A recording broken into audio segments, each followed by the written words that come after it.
வந்தான கோபம் வரும், விட்டு போனாலே தாபம் வரும்.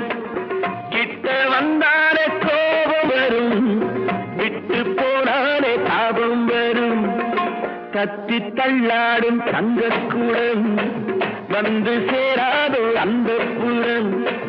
தத்தி தள்ளாடும் தங்கக்கூடம் வந்து சேராதோ அந்த புறம். உன்ன பூவான நினைச்சு கையால் எடுப்பேன், எடுத்து நெஞ்சோட அணைப்பேன், அணைச்சு எல்லாம் முடிப்பேன், அணைச்சு எல்லாம் முடிப்பேன். நேத்து பூத்தாளே ரோஜா மொட்டு பறிக்க கூடாதோ லேசா தொட்டு.